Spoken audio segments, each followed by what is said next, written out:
ఓం మహాగణాధిపతయే నమః. ఓం గురుభ్యో నమః. ఓం శ్రీమాత్రే నమః. పరమేశ్వర స్వరూపమైనటువంటి జ్యోతిష, వాస్తు మరియు ఇతర అనేకమైనటువంటి శాస్త్రములను మనకు అందించినటువంటి మహర్షులకి నమస్కారం. హయగ్రీవ హయగ్రీవ హయగ్రీవేతి యో వదేత్ తస్య నిస్సరతే వాణి జన్హుకన్యా ప్రవాహవత్. అరుణాం కరుణాతరంగితాక్షీం ధృతపాశాంకుశపుష్పబాణచాపాం అనిమాదిభిరావృతాం మయూకైః అహమిత్యేవ విభావయే భవానీం. శ్రీమాత్రే నమః. ప్రేక్షకులకి ఆ లలితాంబిక అమ్మవారి యొక్క అనుగ్రహం పరిపూర్ణంగా కలగాలని మనస్ఫూర్తి కోరుకుంటూ మనం ఈరోజు చెప్పుకోబోయేటువంటి టాపిక్ 2025 జనవరి మాసంలో ఫలితాలు ఏ విధంగా ఉన్నాయి, మరియు ఏ విషయాల పట్ల మీరు జాగ్రత్తగా ఉండాలి, అదేవిధంగా ఎటువంటి పరిహార మార్గం చేసుకుంటే ఇబ్బంది పడకుండా సంతోషంగా ఉంటాము అనేటువంటి విషయాలు చెప్తుంది నేనైనప్పటికీ కూడా చెప్పిస్తుంది సాక్షాత్ లలిత అమ్మవారిగా భావిస్తూ ఒక్కొక్క లగ్నం తెలియని వారు రాశిరీత్యా చూసుకుందాం. అయితే దీనికంటే ముందు అసలు గ్రహాలు ఎక్కడెక్కడ ఉన్నాయి ఈ జనవరి మాసంలో. గురువు వక్రించే ఉన్నాడు, ఇంకా అదేవిధంగా కుజుడు కూడా వక్రించి ఉన్నాడు ఈ జనవరి మాసంలో. అదేవిధంగా కేతు కన్యారాశిలోని, బుధుడు వృశ్చికంలో ఉంటూ 4వ తేదీ ధనస్సులోకి, 25వ తేదీ మకరంలోకి ఎంటర్ అవుతున్నాడు.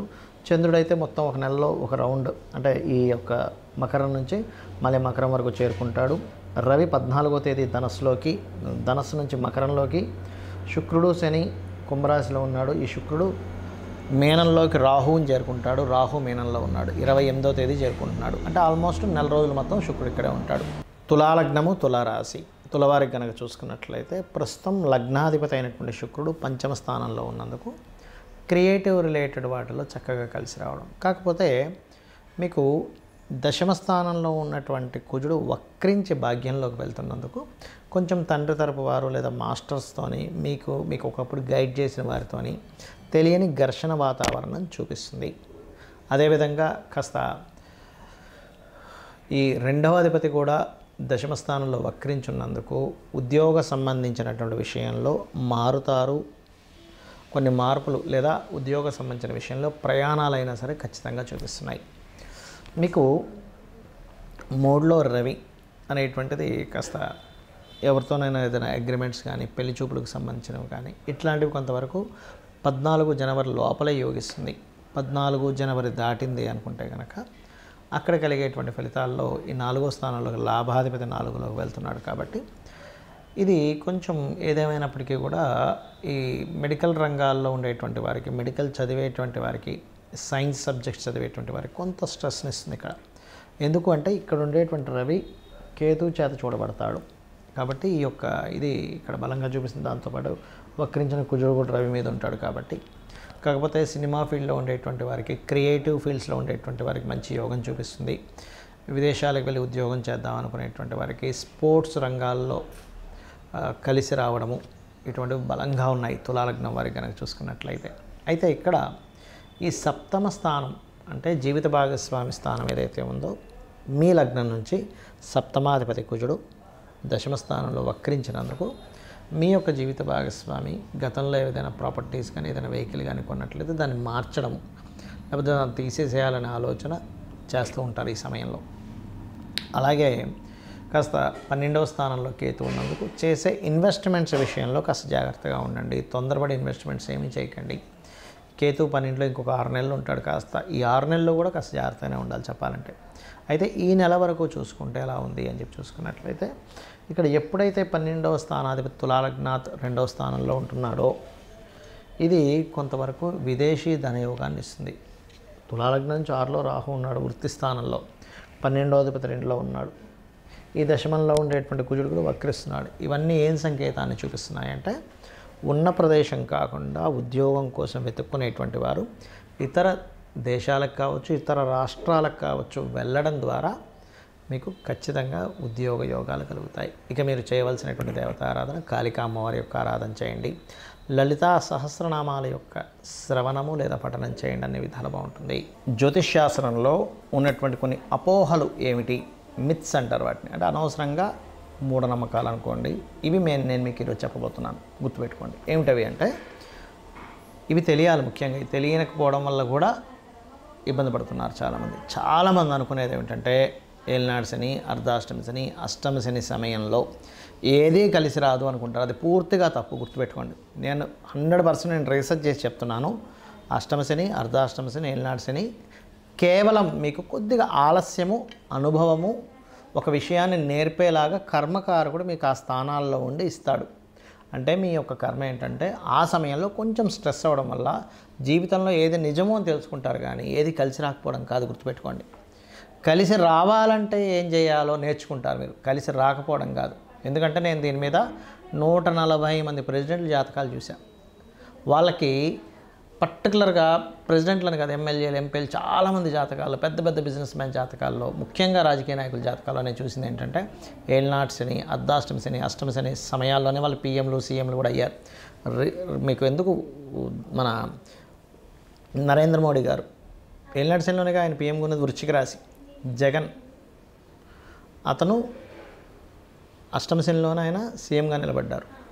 మన ఎంతోమంది చంద్రబాబు నాయుడు గారు కావచ్చు, స్వర్గీయ ఎన్టీ రామారావు గారు కావచ్చు. నేను చెప్పేది ఒకటే, అంటే రాజ్యాన్నే ఇస్తున్నటువంటి శని మీకెందుకు ఏమీ కలిసి రాకుండా చేస్తాడంటే ఒక్కసారి ఆలోచించండి. ఎందుకంటే నేను ఈ విషయాన్ని ఎందుకు స్పష్టంగా చెప్తున్నానంటే అనవసరంగా ఇదేమీ కలిసి రాదేమో అని ఏమీ చేయకుండా ఉండిపోతున్నారు. అది కాదు.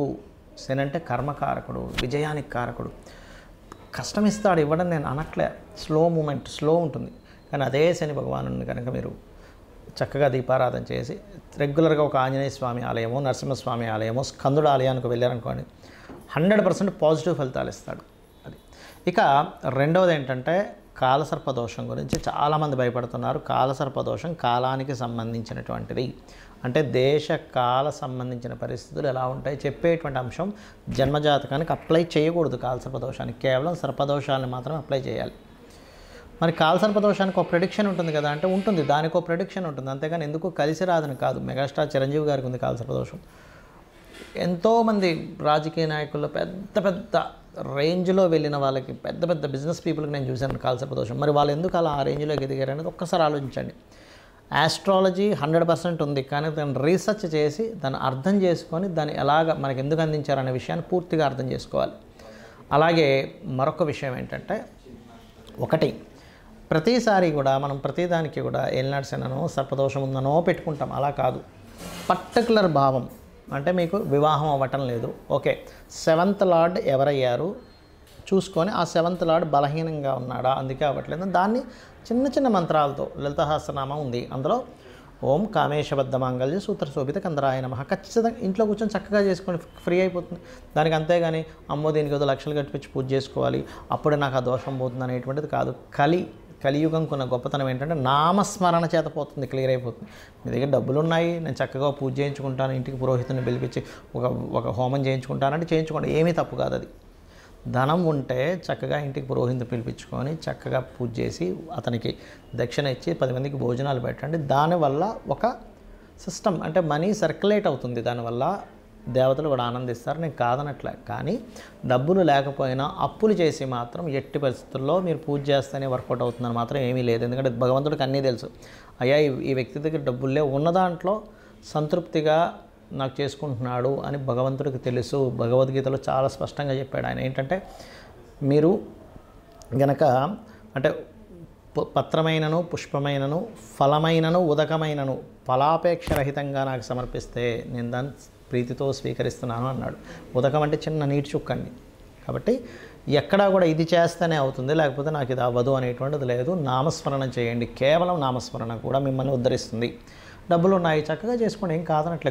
గో సేవ చేస్తారా, గోదానమే ఇస్తారా, పెద్ద పెద్ద హోమాలే చేస్తారా, యజ్ఞాలే చేస్తారా, మీ ఇష్టం. బట్ లేనప్పుడు మాత్రం అప్పు చేస్తేనే అవుతుంది అనేటువంటి మూఢనమ్మకం నుంచి బయటికి రండి ఫస్ట్ మీరు. అలాగే మరొక విషయం ఏంటంటే జ్యోతిష్యము, వాస్తు. చాలామందికి ఏంటంటే వాస్తులో కూడా వాస్తు అనగానే మొత్తం మీద పగలగొట్టేస్తేనే అది సెట్ అవుతుంది అనుకుంటారు. అలా ఏమీ లేదు. చక్కగా ఇంట్లో ఏ వస్తువు ఎక్కడ పెట్టుకోవాలి, మీకు సరైనటువంటి గృహం అవునా కాదా, అన్ని గృహాలు మంచివే, కానీ మనకి సెట్ అయ్యే గృహమే మనకు బాగుంటుంది. అది ఏ డైరెక్షన్ ఈజ్ మీకు మంచిది అనేటువంటివి కొన్ని సెట్ ఆఫ్ రూల్స్ ఉన్నాయి వాస్తులో. అది తెలుసుకొని వెళ్ళండి. అంతేగాని ఏదో వాస్తు బాగాలేదని ఇల్లు కూలగొట్టేసేయడం, మొత్తం గందరగోళం చేసేసుకొని లక్షల రూపాయలు దాన్ని ఖర్చు పెట్టేసి మళ్ళీ అది అప్పులో పాలవడం కాదు.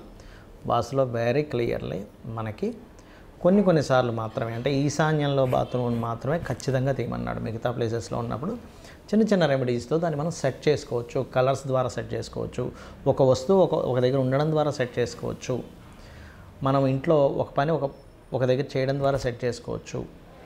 సో ఇది అర్థం చేసుకోండి. అనవసరంగా ఏదో అయిపోతుందని భయం కోసం కాదు. ఆస్ట్రాలజీ కానీ వాస్తు కానీ ఉన్నది ఏంటంటే అది మనకు వెలుగుని చూపించాలి, ఒక దారిని చూపించడానికి ఉన్నది.